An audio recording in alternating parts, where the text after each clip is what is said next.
What is up, my fantasy brothers? So, I was getting ready to draft in my league today. So, I started trying to figure out who I'm going to draft, where, and kind of where I value everybody, which got me into thinking who would be some sleepers I could pick up, some good value picks, some bust slash overrated players to stay away from, and just so I kind of have just a little bit of a list here. So I'm gonna go through sleepers first, bus, value picks, and then overrated or um ones that I'm not sold on. But if they're there and I need it, I may pick it up. Probably won't, all depending on where everything kind of looks. But I'm pretty sure I'm gonna stay away from them because they're on a overrated list for a reason. All right, so the first one is my sleepers. Now, I kind of had some debate on this one because I feel like it could go either way, but I had Alex Smith. So he's got Jordan Reed healthy this year. He's got Josh Doxson, Paul Richardson, and Chris Thompson. Now, I could see it being a sleeper. I could see it being a bust, but I went with the sleeper pick because I'm gonna give him the benefit of the doubt because I remember San Francisco, once Jim Harbaugh was there, he did awesome. He did awesome last year with the Chiefs with kind of, I would say, a less talented receiving core. I mean, he had Tyreek Hill. That's kind of it with the Chiefs and Kelsey. That was it. So I think this receiving core, whether it be running backs, tight ends, and running backs, is better than the Chiefs. So I'm really going to give Alex Smith the benefit of the doubt here and put him in as a sleeper. Now there's Tyrod. So, yes, he is on the Browns. Yes, the Browns did only win. I don't even think they won a game last year, honestly. But I wouldn't even pay attention to them. But they made some moves this year. Got some people in there. Brought in Landry. Gordon's coming back. We've got a great tight end in David Njoku, who last year was was ranked 7th amongst tight ends. I think those numbers will just go up. And with Tyrod, him and Cam Newton are the only ones to have 4 rushing touchdowns on 80 attempts. And I mean those are some good numbers because he gives you some leg value there.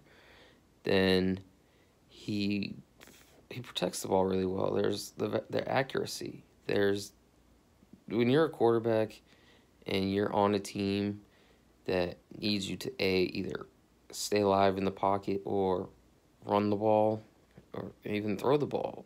If wing it downfield as far as you can, you have to be accurate. You cannot just let the ball hang like out. I guess saying is like a loaf of bread. If you hang the ball like a loaf of bread, it's coming out. Pat Mahomes had that problem in college. I don't have him on any of these lists, but I do think he will be one of the busts this year. And then also, Tyrod Taylor has never had a receiver or 2 receivers with over 1,000 yards per season. Now you've got Jarvis Landry and Josh Gordon. Josh Gordon, he easily could put up. I think he averaged maybe last year. I want to say about 1,200. I think when I looked it up, it was like 1,236.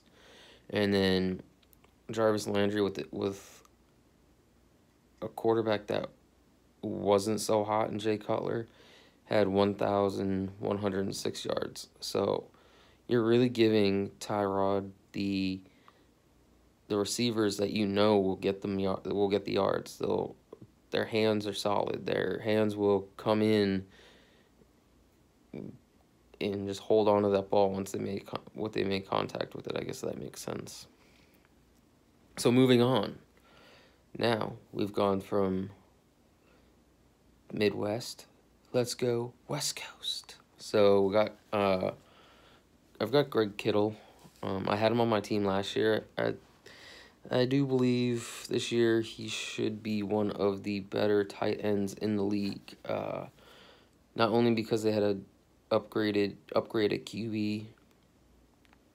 I mean, when you bring in Jimmy G, people are gonna start to think, oh, where's he going? They're gonna start really, I guess, changing up their defense and kind of where things are going. He also ended last year as the third best tight end in football as far as fantasy numbers go. I guess, and then he's 250 pounds, but he runs a 40 of 4.5 seconds. Find me a tight end at that size that can run faster than that. You can't. Then staying with San Francisco, I don't know if anybody's ever saw the news yet, or if you are paying attention to the news with drafts coming up, season starting. McKinnon has tore his ACL, so I'm gonna just go ahead and slide Alfred Morris into that slot. He was really, really a hot commodity when he was with the Redskins. He didn't re-sign with them. He ended up going to Dallas, sitting behind Elliott and McFadden, and I want to say Rod Smart too. I think it might have been. I don't remember if it was Rod Smart, but he was kind of lost in what they had for running backs. So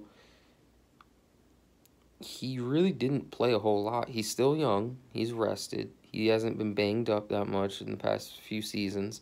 So him going to San Francisco, I actually kind of really like that, because I know that gives you a ground and pound game with the air attack, because they've got some great young receivers and core receivers out there. So I really do like that.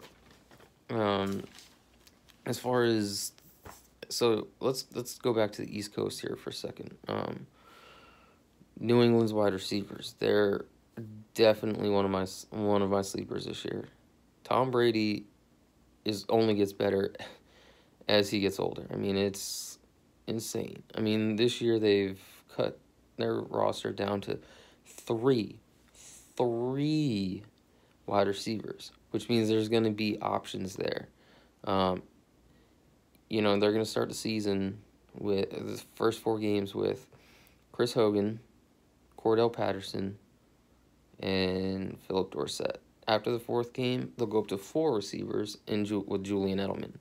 So right now, I'm really liking Chris Hogan, because last year in the red zone, he had like 1.5 attempts in the red zone. So now you take away the other receivers, and you're gonna have more options, and especially with everybody knowing once it gets into the red zone, hey, watch out for Gronk, they're going for him.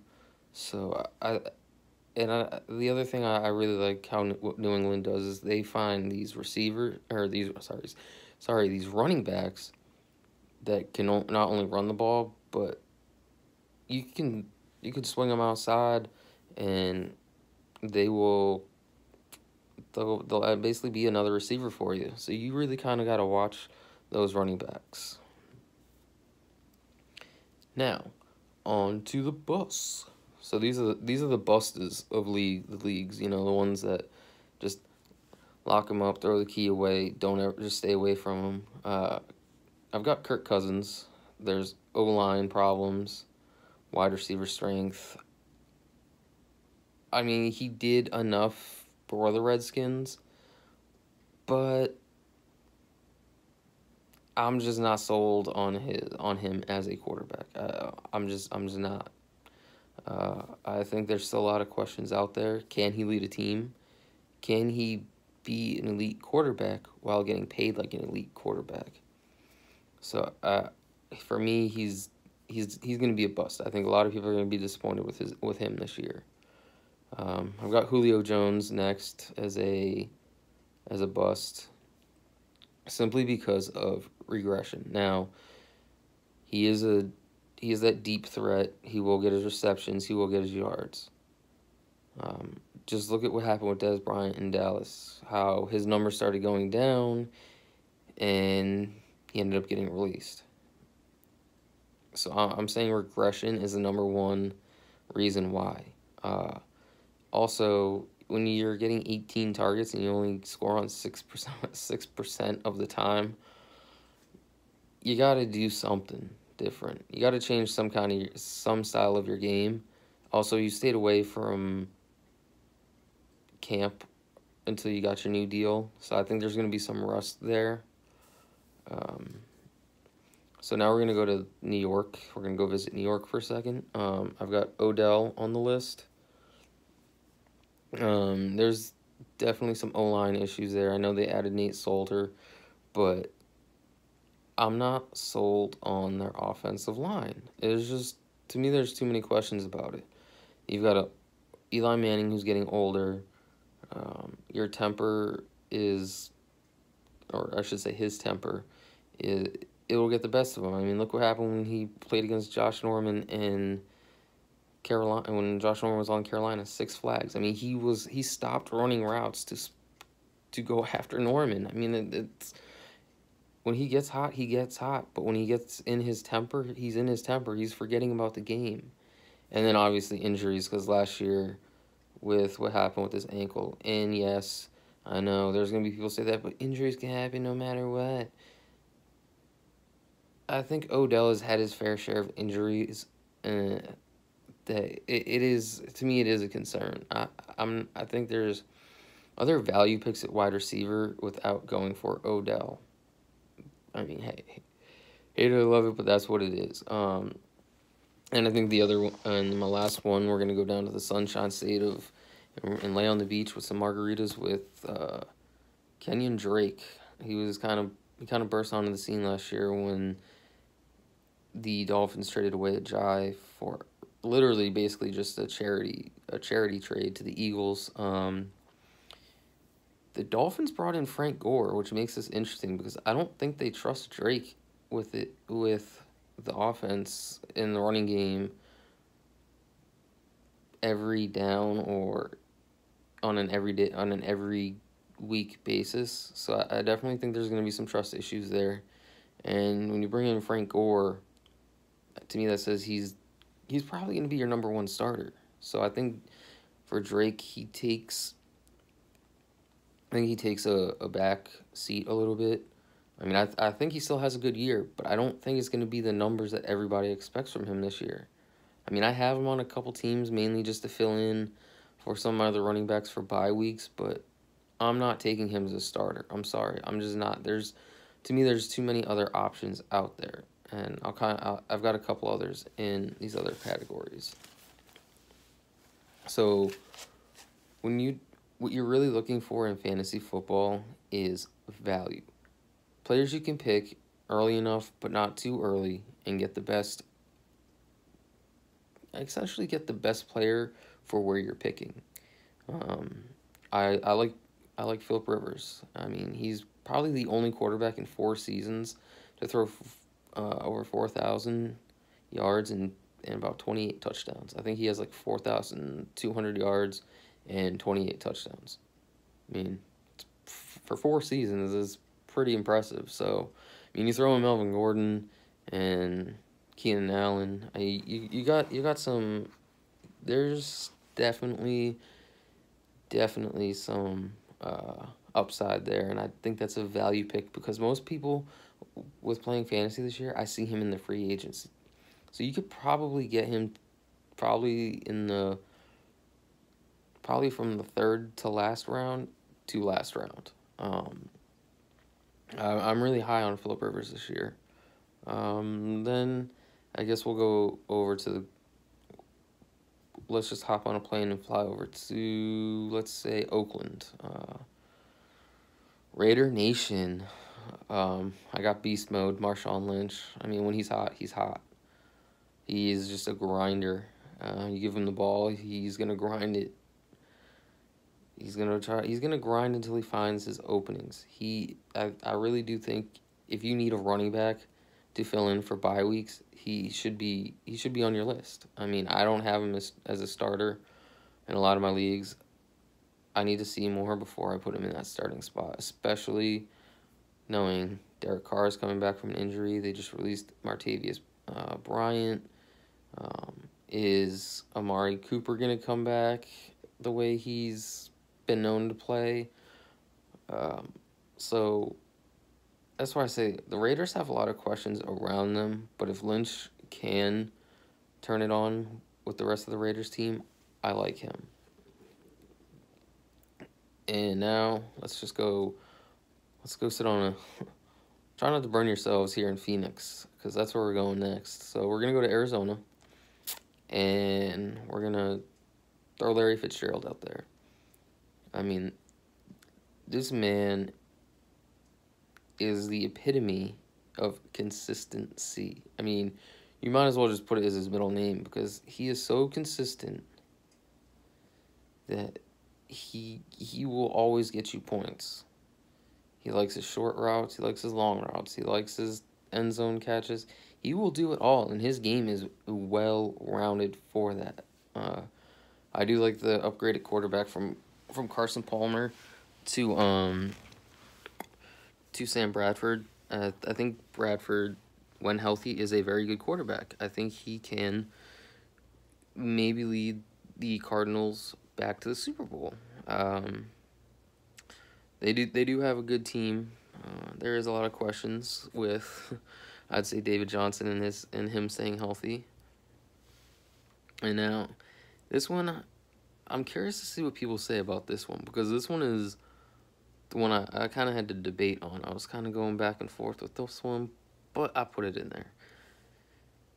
Now, Mile High Denver, Colorado Broncos, Emmanuel Sanders. They signed Case Keenum last year with the Vikings. Case Keenum and Thielen, they were off the charts together. They were on basically on the same wavelength. There was trust. There was, I know where you're gonna be. Boom, here's the ball. And I would say Thielen probably had his best fantasy season to date. So now you've got Emmanuel Sanders. He's in the slot. So the only thing I think of is, slot equals Thielen. Thielen equals Emmanuel Sanders. Keenum's favorite target is just to throw it down low. You also... So, I mean, cause there's just so much of an offense in Denver. You're really going to bring Emmanuel Sanders' numbers up. If you're really looking for that value pick, I would say middle rounds, because he's probably going to go fast.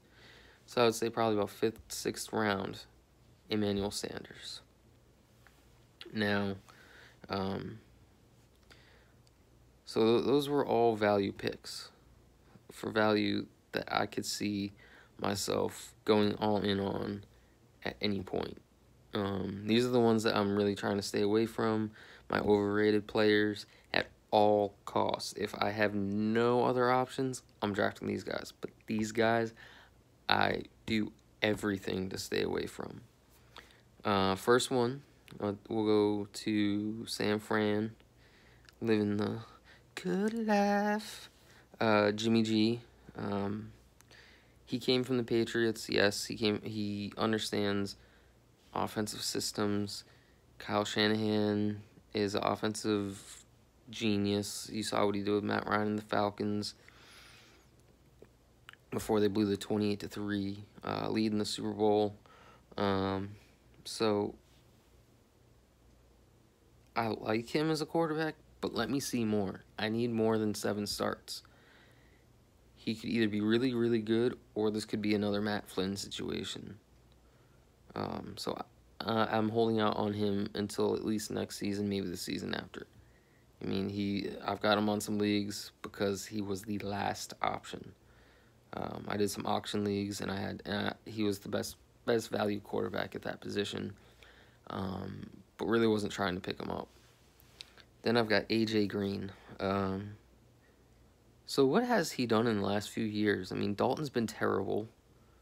You know, Dalton is just Dalton. I mean, I feel bad for you Bengals fans because you have Chad Ocho. You had Chad Ochocinco. You had Carson Palmer, and they tried to rebuild this with AJ Green and Andy Dalton. And Andy Dalton can't even win you a playoff game, let alone you bring in AJ McCarron. And he just blows it when you have a chance to win a playoff game. So yeah, I stay away from AJ Green. His numbers just go down. I see his numbers dropping this year. And a lot of people are going to be surprised if you're looking for maybe a player because you have a wide receiver get injured. I would say try for AJ Green. You probably get him pretty cheap, but for me, I'm not going in on him. Now this next guy, I've done a lot of auction drafts.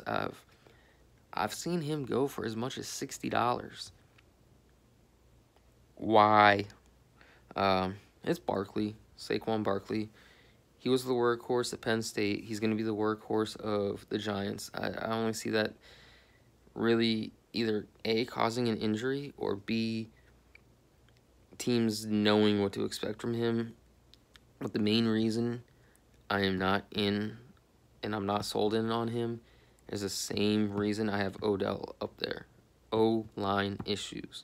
You cannot add 2 people to your O-line and expect them to magically solve the problems. Nate Solder, he is a good offensive lineman. However, when he was with the Patriots, how many times did he get a holding penalty? How many? How many times did he get a flag because he couldn't keep up with his defender, so he had to hold them? That is all I'm saying. There's a lot of issues with that offensive line, and you gave that man a lot of money to get flags. Congratulations, Giants. You have just paid for a penalty creator. And the last guy is Aaron Rodgers. Everybody loves Aaron Rodgers. Everybody loves them some Lambeau Leaps and cheeseheads. They're not coming from Aaron Rodgers. He's doesn't have a wide receiver core this year. I mean, yes, he's got Devontae Adams, and they let Jordy Nelson go. They got Jimmy Graham, but their running game has never been the running game. Granted, he is good at keeping plays alive on his feet, but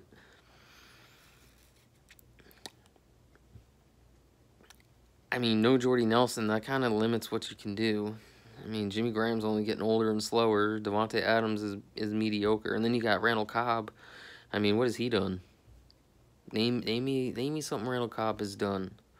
But, I mean, there's better options out there at quarterback. Aaron Rodgers is not. I mean, go look at Google Aaron Rodgers in the fourth quarter. That's when he is good. Yeah. I'm probably going to do another video on Aaron Rodgers because this is a debate I like to have with people. Aaron Rodgers is not that good. And I'm going to show you another video to prove it. But anyways, those are my values, my value picks, my overrated picks, sleeper picks, and the must-have guys, sleepers, busts, value, and overrated picks. So you know what to do. Like and subscribe. So I'm probably gonna do another video here within the next day or two for Aaron Rodgers and proving why he is terrible. All right, peace.